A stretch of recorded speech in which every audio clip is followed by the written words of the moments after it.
bellas otra vez, bellas palabras de vida. Luz a las Naciones, canal cristiano de comunicación, presenta A la luz de la palabra. Un estudio expositivo de la palabra de Dios, una presentación minuciosa de toda la Escritura.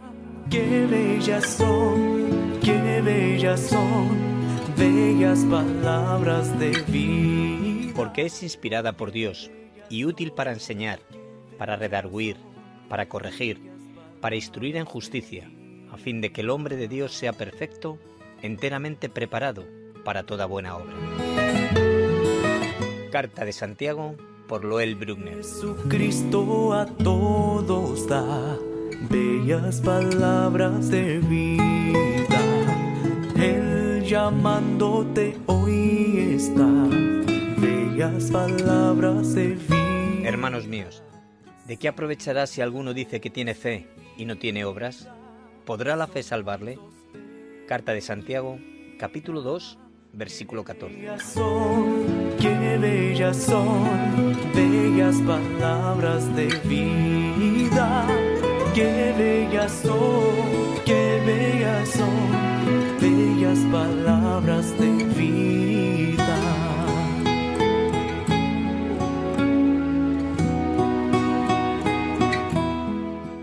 El apóstol prescribe una prioridad para el que está enfermo físicamente. Debe llamar a los ancianos de la iglesia para que oren por él y le unjan con aceite, que sea hecho en el nombre del Señor, y eso es lo más esencial. No es tan vital que los ingredientes estén presentes en un orden metódico y estricto, pero sí es vital que sea hecho bajo la autoridad divina. La iglesia tiene que hacer esta actividad en el nombre del Señor. Él es quien tiene dominio sobre todos los padecimientos, incluidos la muerte y el infierno. Yo estoy dispuesto a admitir que no siempre oro en fe. Creo que es más sano admitirlo que hallar una excusa por la falta de resultados positivos. Hay cristianos que no esperan una respuesta sobrenatural a la oración en estos tiempos modernos, y hay quienes toman el libro de los Hechos como una lección histórica. Lo ven como un periodo intermedio entre el ministerio de Cristo y la segunda generación de la cristiandad. Yo elijo no hacerlo así, sino que veo ese relato maravilloso como un modelo para la iglesia. Yo elijo verlo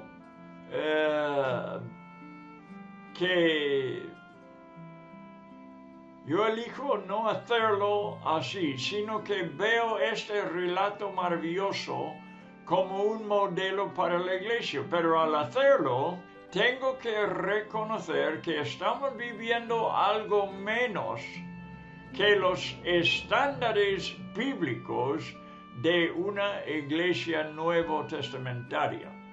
Un hombre mayor del movimiento de los hermanos vino a mí una tarde, después de haber predicado, y me dijo: hermano, he estado leyendo el libro de los Hechos y observo cuánto nos hace falta en nuestros días. Amén, hermano. Yo siento lo mismo. Y mi consejo es que reconozcamos nuestra necesidad antes que comprometer la palabra de Dios para excusar y justificar nuestra falta. No me atrevo a desconectar ninguna de sus páginas con la iglesia en toda su historia para acomodar el cristianismo que observo en el día presente. Por otro lado, he llegado a creer que la fe no es algo que poseo y controlo, sino algo que me tiene en sus garras. ¿Cómo puedo explicar que cuando me siento más débil y menos positivo en la oración, Dios hace un milagro? ¿Cómo puede ser que a veces lo que yo espero que acontezca en los asuntos de la vida es lo opuesto a la voluntad de Dios? Él de todos modos siempre lleva a cabo su voluntad. Lo único que puedo hacer es abandonar mi manera y conformarme a la suya. Permite que sugiera para tu consideración la historia de Isaac, cuando bendijo a Jacob y a Esaú por fe, haciendo exactamente lo contrario a lo que él intentaba hacer. Muy buenas tardes, amigo oyente. La iglesia tiene que prepararse y preocuparse por los enfermos. El enfermo llama a los ancianos y ellos oran por él, aplicando aceite, pero sobre todo haciendo todo en el nombre del Señor, o sea, reconociendo los atributos y carácter de Él. De esta forma, lo hacen bajo la autoridad divina, que tiene el dominio sobre todo. Cuando se hace así, es un acto espiritual, entrando en ello por la fe y tiene resultados sobrenaturales. De parte de los que oran, la palabra clave es la fe. ¿Quién no tiene que admitir que no siempre ore en fe? Vale más confesarlo y no buscar excusas. No estamos viviendo en el mismo nivel que la iglesia primitiva. El hecho debe conducirnos a la oración, rogando al Señor que nos visite de nuevo con su poder y que restaure todo lo que tuvo la iglesia en el principio. Porque el escritor de Hebreos nos ha dicho, Jesucristo es el mismo, ayer, hoy y para siempre. Ahora, yo veo algo sobre la fe que quizás hemos ignorado. Al leer en Hebreos 11:20 sobre Isaac, lo leeremos cuidadosamente, este versículo. Por la fe bendijo Isaac a Jacob y a Esaú respecto a cosas venideras. Lo voy a citar de nuevo. Por la fe bendijo Isaac a Jacob y a Esaú respecto a cosas venideras. Isaac quiso bendecir a Esaú primeramente y con la más grande bendición, pero hizo al contrario, bendiciendo a Jacob. Lo hizo por la fe. Eso es como empieza la frase, por la fe lo hizo.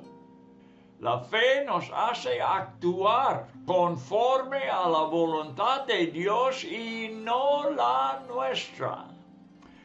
Para esto existe la fe.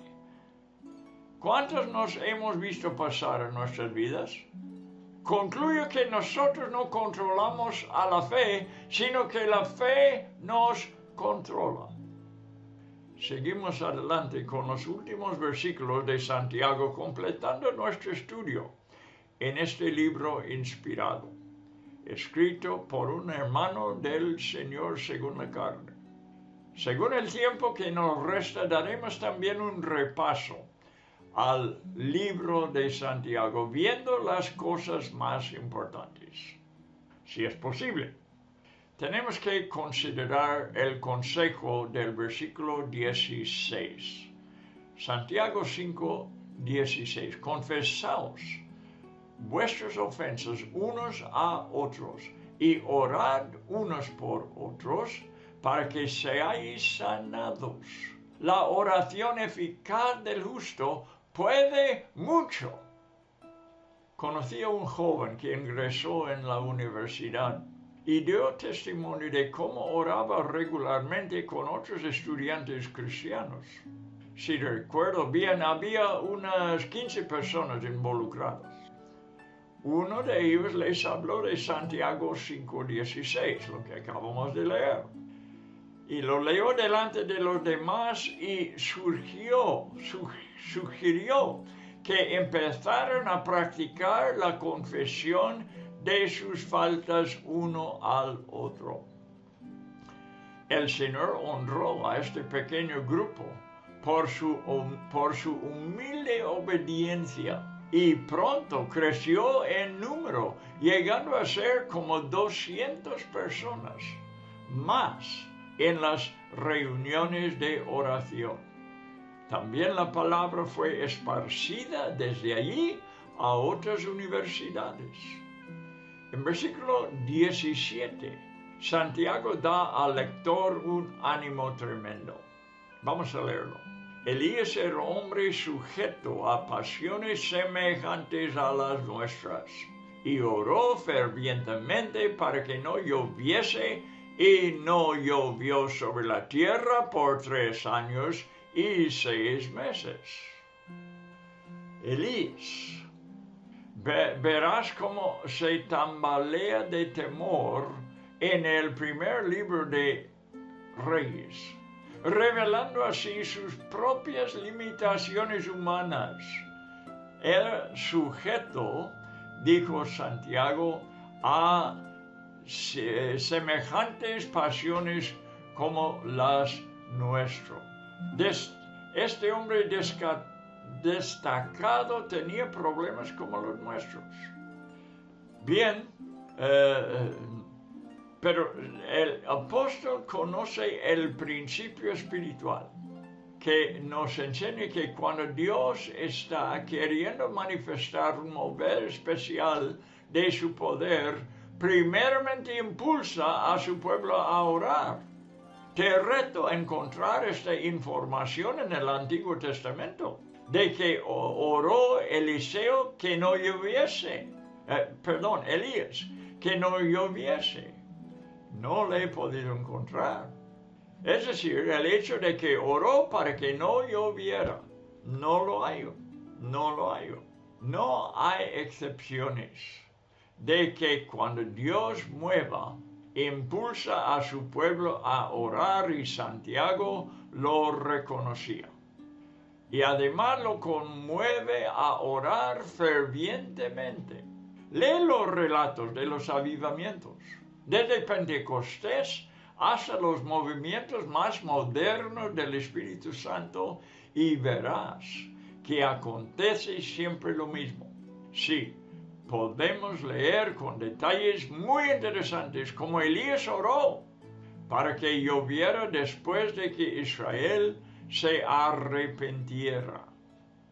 Versículo 18, y otra vez oró, y el cielo dio lluvia, y la tierra produjo su fruto. Justo antes de que el apóstol Santiago terminara su carta, ofrece un último consejo. Durante todo el libro nos ha estado dando una valiosa información sobre los que se han extraviado de la verdad. Y ahora instruye a los creyentes acerca de lo que ellos pueden y necesitan hacer. Tienen que involucrarse en hacerles volver. Leí otra vez hace un par de días del general Joab, que se juntó con una mujer sabia de Tecoa sobre el asunto del deseo del rey David de reunirse con Absalón. Fue un esfuerzo conspirador que hicieron, sí, pero creo que también presentaron a David una verdad maravillosa sobre la naturaleza de Dios.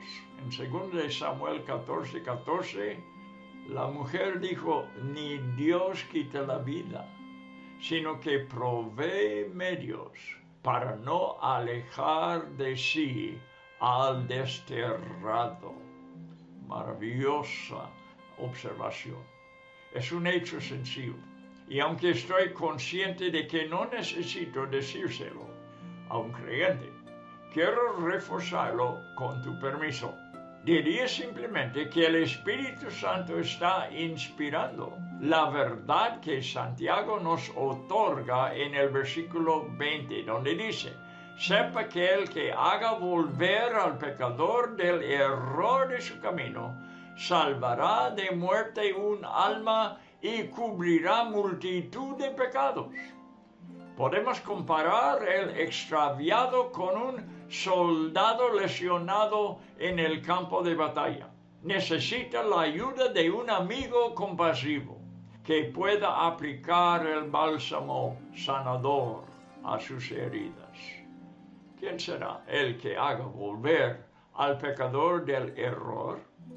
El apóstol sabe que aquel ayudante fiel necesita escuchar esta palabra de seguridad, que Él salvará de muerte un alma y cubrirá multitud de pecados. También me siento obligado brevemente a intentar corregir un error que escuchamos de vez en cuando, citando Proverbios 10:12. Escucha: el amor cubrirá todas las faltas. Ahora, ¿cómo se interpreta? Esto es importante. Algunos concluyen y enseñan que simplemente debemos tolerar el pecado y amar el pecador. Pero esta no es una demostración del amor cristiano, sino un fracaso en captar el concepto total de la doctrina bíblica sobre el pecado. Santiago nos insta a hacer volver a un pecador que se ha extraviado de la verdad. Hacer volver significa arrepentimiento. Y solamente el arrepentimiento, seguido por la fe en la sangre de Cristo, salvará a un alma de la muerte. Solo la sangre puede cubrir el pecado. Así que los que lo interpretan como solamente a cubrirse o pasar por alto las faltas, los pecados, no es como interpretar Proverbios 10:12. Es ayudar al pecador, al extraviado, a hacer volver y verse aplicado la sangre de Cristo para cubrir todas sus faltas. Bueno, este es constante con lo que nos dice aquí Santiago. Sepa que el que haga volver el pecador del error de su camino, salvará de muerte un alma y cubrirá multitud de pecados. Bueno, amigos, vamos a dar un breve repaso en el tiempo que nos resta para poder ver las cosas importantes en este capítulo. No sé si nos dará tiempo de cubrirlos todos, pero vamos a empezar en capítulo 1. Capítulo 1 con la introducción sobre de este hombre llamado Santiago. Vemos también que el otro nombre que le usa para él es Jacobo. Jacobo Santiago es la misma persona. Y Pablo identifica a Jacobo Santiago en su carta a los Gálatas como es el columna de la iglesia de Jerusalén.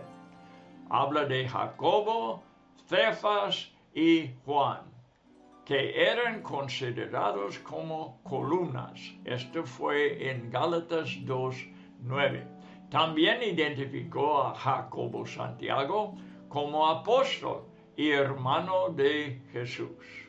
Dijo: no vi a ningún otro de los apóstoles, sino a Jacobo, el hermano del Señor, que es el escritor del libro que hemos estudiado. En el 1 de Corintios 15, versículo 5, Pablo menciona que los 12 discípulos originales vieron a Jesús después de la resurrección.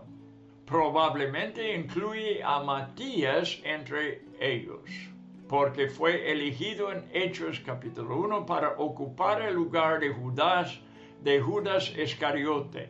En el versículo 7, Pablo dice que el Cristo resucitado se apareció a todos los apóstoles. Vamos aprendiendo aquí que Santiago era un apóstol, además de los 12.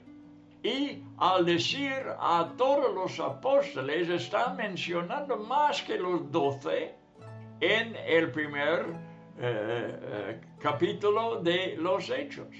John Wesley, Jameson Fausset Brown y Adam Clarke eran comentaristas y son algunos de los comentaristas que creyeron que Pablo se refería a los 70 elegidos y enviados por Jesús en Lucas capítulo 10:1, al mencionar todos los apóstoles. Estamos intentando de reconocer que el ministerio de los apóstoles siguieron adelante después que Jesús eligió los 12, que fueron más bien llamados los apóstoles del Cordero. Pero hay otros apóstoles. Pablo mismo aclara bien que fue llamado por Jesucristo y Dios Padre para ser un apóstol. Los hombres principales que trabajaron y viajaron con él también fueron llamados apóstoles. Por ejemplo, en Hechos 14:14, Bernabé es llamado apóstol, junto con Pablo. Cuando lo oyeron los apóstoles Bernabé y Pablo, Silas, que es llamado Silvano, y Timoteo estuvieron con Pablo en Tesalónica. Vea Hechos capítulo 15:40, también 16:1 y 3. Y fueron bien conocidos por la iglesia. Ellos se unieron a Pablo como les escribió las dos cartas. Primero de Tesalonicenses 1 y 2. No, 1 y 2 Tesalonicenses 1:1. Y Pablo los incluyó como apóstoles. En 1 de Tesalonicenses 2:6. Ni buscamos gloria de los hombres, ni de vosotros, ni de otros, aunque podíamos seros carga como apóstoles. Hablando junto con a Silas y Timoteo, apóstoles de Cristo. Bien, ¿qué más hemos aprendido en este libro? Hemos visto a quién fue escrito esta carta. Fue escrito a las 12 tribus que están en la dispersión. Fue escrito a judíos. Se refiere a los esparcidos de las tribus del norte, llevados cautivas por Asiria, y las tribus del sur de Israel, llevadas a Babilonia y quedaron lejos de Israel. ¿Recuerdas que en los evangelios también los judíos preguntaban si Jesús iría a los de la dispersión? Lo estaban preguntando en Juan 7:35. Ahora estamos hablando de cosas que pasó en la historia de Israel hace muchos años, que todavía estos judíos, sus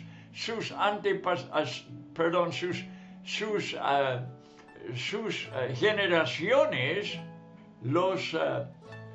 sus hijos, sus tribus que habían sido dispersados, seguían allí en el tiempo de Santiago.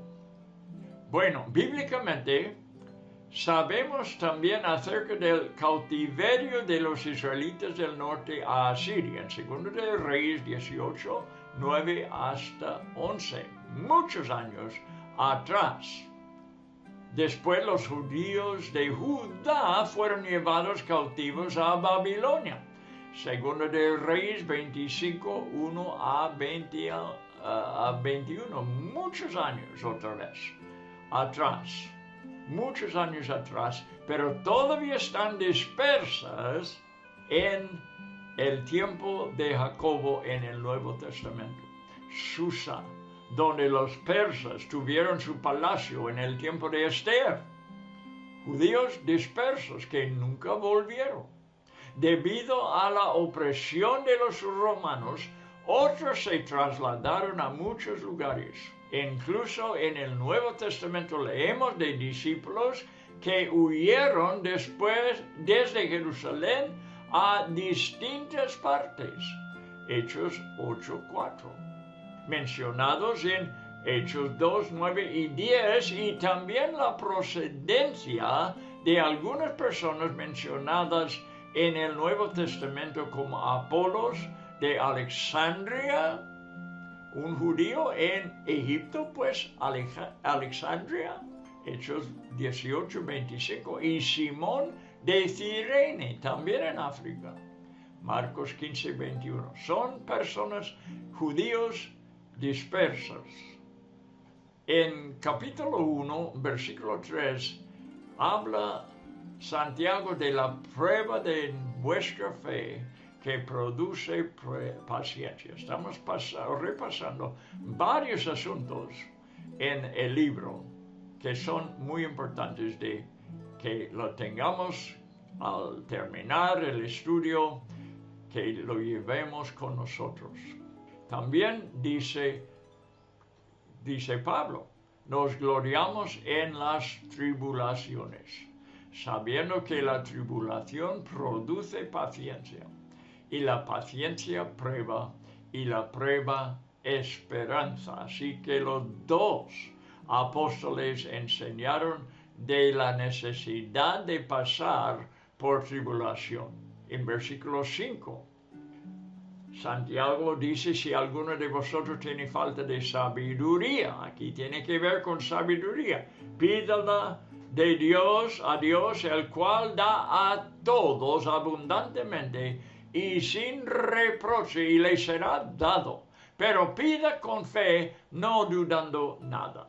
Santiago garantiza que Dios da a todos y lo hace generosamente. Es un ánimo pedir de Dios sabiduría, tan importante en nuestras vidas. En el versículo 6 observamos que Santiago, igual que Pablo, enseñó la doctrina de la fe, asegurando que Dios dará la sabiduría a todos abundantemente, pero insistió que la fe tenía que ser genuina, no solo una confesión verbal.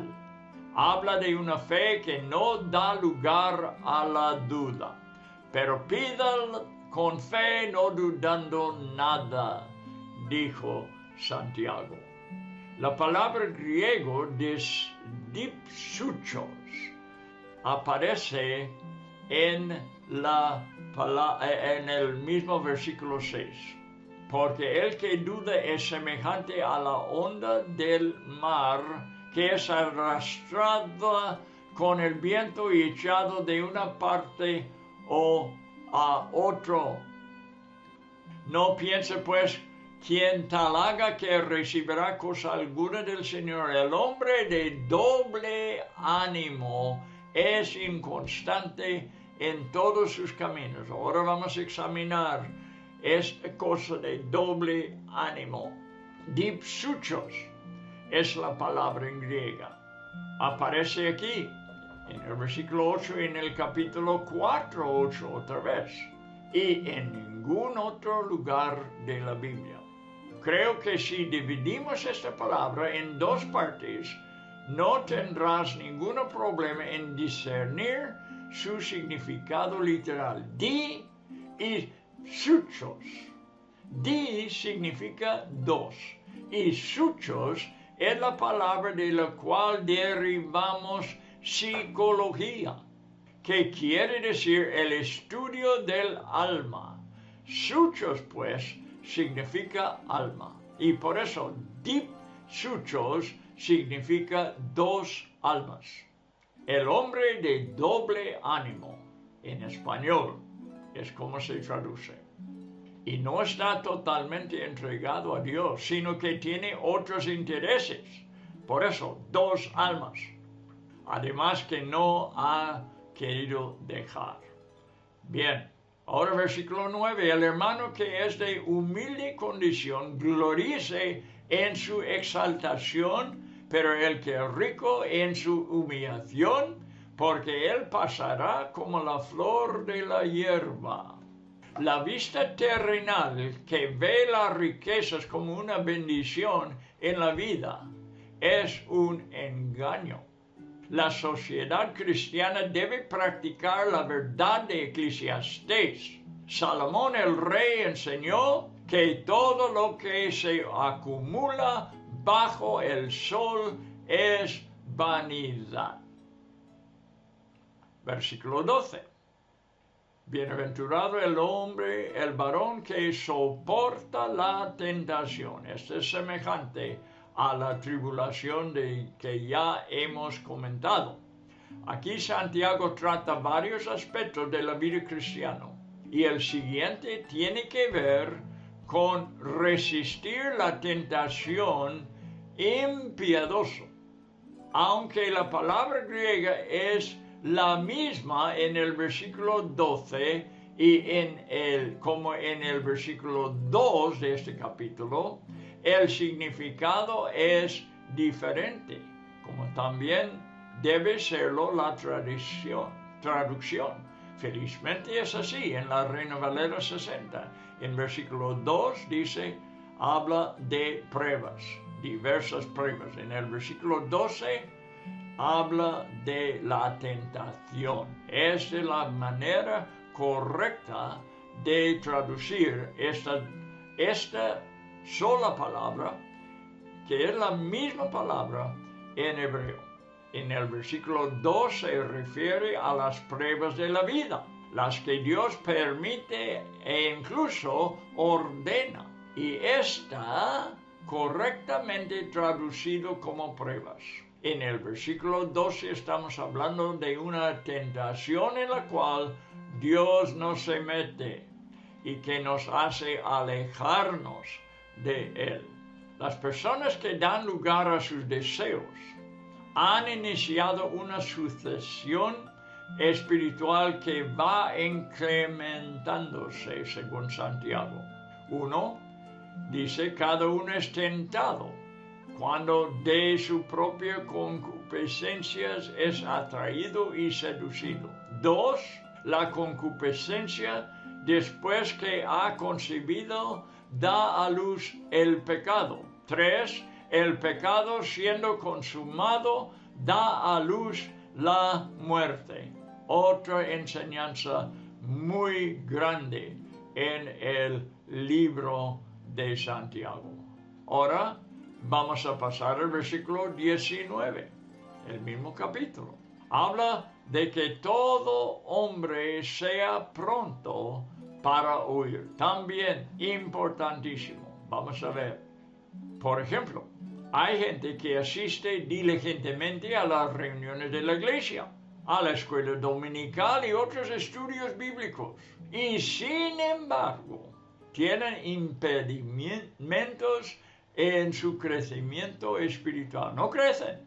Jesús enseñó a sus discípulos 2 maneras de poder captar la verdad espiritual. En Marcos 4:24, Él dijo, mirad lo que oís. Tened cuidado en lo que prestamos atención. Y en Lucas 8:18 añade, mirad pues cómo oís. Podemos oír con los oídos que tenemos a cada lado de nuestra cabeza, o podemos oír con el corazón. Y Jesús nos está avisando de oír con los oídos del corazón. Muy importante saber la diferencia. Versículo 22. Sed hacedores de la palabra y no solamente oidores, que no dirá que esta enseñanza es importantísima. Y luego en versículo 25 vamos a referir también a esto que dice la perfecta ley, la de la libertad. ¿Qué es eso? Vamos a ver las dos cosas. Primeramente, ser hacedores de la palabra y no solamente oidores. Mas el que oyó y no hizo, dijo Jesús, semejante es al hombre que edificó su casa sobre tierra, sin fundamento, contra la cual el río dio con ímpetu y luego cayó. Y fue grande la ruina de aquella casa. Lucas 6, 46, 49. Sed hacedores de la palabra y no solamente oidores. Ahora, vamos a ser consistentes en lo que hacemos como lo que oímos. Si vivimos por el Espíritu, dice Pablo, andemos también por el Espíritu. Dice Gálatas 5, 25. Y Warren Wiersbe aconseja que debemos leer la Biblia como si fuera una radiografía y no como si fuera una foto. Una lectura de la Biblia echando un vistazo nunca revelará nuestras necesidades profundas. La diferencia es como ver una foto y una radiografía. John Wesley dice, mas el que mira atentamente, no solamente echando un vistazo, la misma expresión, sino inclinándose, fijando los ojos y buscando toda la verdad hasta la última palabra, a la ley perfecta, la del amor, establecida por fe. El que guarda la ley del amor es libre. Aquí define lo que es la ley perfecta, la del amor establecida por fe. Ahora, pasamos al capítulo 2. Hermanos míos, que vuestra fe en nuestro glorioso Señor Jesucristo sea sin acepción de personas. Santiago también trata esta enseñanza. Dar preferencia al rico sobre el pobre creó una ruptura de la costumbre cristiana, como escribió Santiago en el primer capítulo, versículos 9 y 10. Debería ser totalmente al contrario. No solamente dieron mal testimonio de cómo es el verdadero cristianismo, sino también perjudicaron el desarrollo espiritual del rico y humillaron al pobre, quien debería ser tratado con dignidad en la iglesia. Bien, te animo a posicionarte con el Nazareno, Jesús el Nazareno, y sus Galileos despreciados, pobres, débiles y de poco valor terrenal. Ahora la ley real. A veces Santiago usa expresiones muy interesantes. Solamente él se refirió a la palabra de Dios en el Evangelio, establecido en amor como la perfecta ley, la de la libertad. Y dijo que el término, amarás a tu prójimo como a ti mismo, es la ley real. Eso es lo que quiere decir estas expresiones en el libro de Santiago. La ley, dice Jameson Fawcett Brown, el comentarista, la ley es una armonía musical echada a perder por una nota disonante. Pablo también mencionó que una nota mala puede dañar la música. Habla de las cosas inanimadas que producen sonidos, como la flauta o la cítara. Si no dieron distinción de voces, ¿cómo se sabrá lo que se toca con la flauta o con la cítara? Bien, otra enseñanza. En Levítico un pájaro fue matado y el segundo fue sumergido en la sangre del que había muerto y dejado en libertad. El primero murió para que el otro pudiera vivir libremente. Qué maravilloso ejemplo de la ley de la libertad. Estamos todavía hablando de la ley de la libertad, la ley real, en la cual Cristo llevó nuestros pecados. Versículo 14 de capítulo 2. ¿Podrá la fe salvarle? Aquí se trata esta parte muy importante y si no avanzamos más, quisiera repasar esto, lo que enseñó Santiago sobre las obras. Y que Santiago no estaba de desacuerdo con Pablo. Pero dice Santiago, ¿podrá la fe salvarle? O mejor, como dicen algunas traducciones, ¿podrá esa fe salvarla? Porque Santiago está hablando de otra fe, una fe que no es genuina. En versículo 19 dices, ¿tú crees que Dios es uno? Bien haces, también los demonios creen. Después dice que la fe sin obras es muerta, no es fe genuina. Está hablando de fe que no es genuina. 22, que la fe se perfeccionó por las obras, la fe verdadera. Se perfecciona por las obras. Versículo 25. No fue justificado, aquí hay el ejemplo de Rahab la ramera, no fue justificado por obras cuando recibió a los mensajeros y los envió por otro camino. Y también la fe sin obras, versículo 26, está muerta. Aquí habla de la fe muerta, que no es la fe genuina. Santiago, como Pablo, reconoce la fe genuina. Lo que Santiago está intentando de enseñar es que esta fe genuina siempre produce obras vivas, obras de fe. Habla primeramente de una fe inefectiva, después habla de una fe muerta, una fe invisible, una fe diabólica, una fe estéril.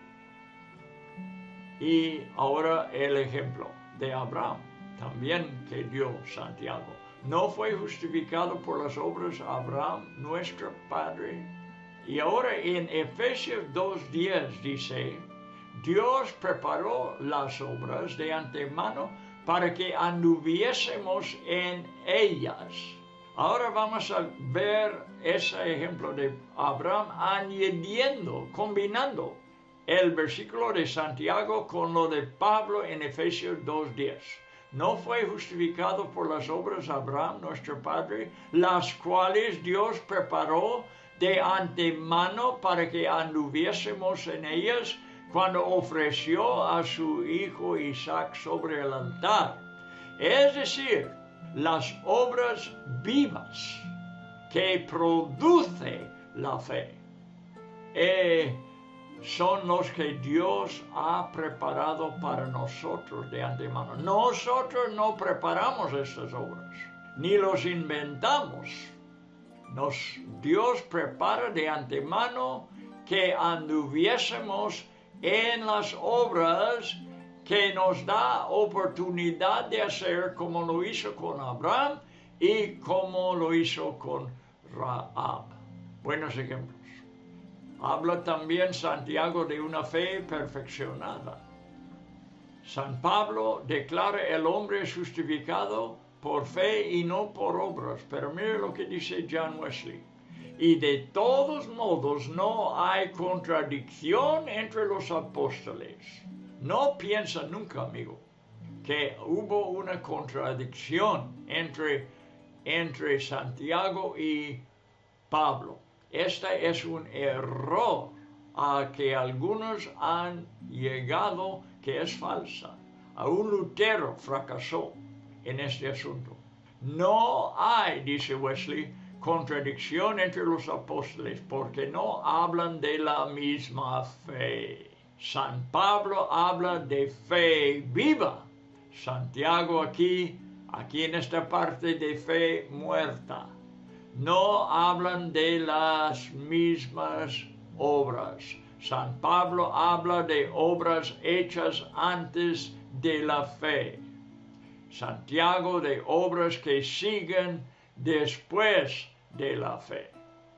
Santiago habla de una fe misericordiosa, de una fe viva y verdadera. Pasamos al capítulo 3, donde habla Santiago de la lengua, que es un miembro pequeño, pero se jacte de grandes cosas. Y aquí, cuán grande bosque enciende un pequeño fuego, dice Santiago. Mis héroes en la fe siempre han sido los que han batallado en el frente de fuertes conflictos contra fuerzas espirituales. Y por medio de estas batallas que han tenido, han llegado a hablar una palabra de autoridad. Sus lenguas son muy útiles. Bernabé y Pablo tenían acompañantes desde Jerusalén, hombres que han expuesto su vida por el nombre de nuestro Señor Jesucristo. Para que hable bien nuestra lengua, tenemos que pasar por pruebas, perfeccionando nuestra forma de hablar. Por saber el valor del freno y del timón, podemos evaluar la importancia de la lengua. Por eso nos hace estos ejemplos Santiago. Santiago enfatiza que la lengua también es capaz de mucha maldad. Proverbios 18:21 dice: la muerte y la vida están en poder de la lengua. Pasamos al versículo 15. Porque esta sabiduría es la que desciende de lo alto. Porque esta sabiduría, ¿cuál sabiduría? Lo que tiene celos amargos y contención. No es la que desciende de lo alto, sino terrenal, animal, diabólica. Está diciendo hay dos sabidurías. Uno que no desciende de lo alto, sino que es terrenal, animal y diabólico. Y uno que sí desciende de lo alto.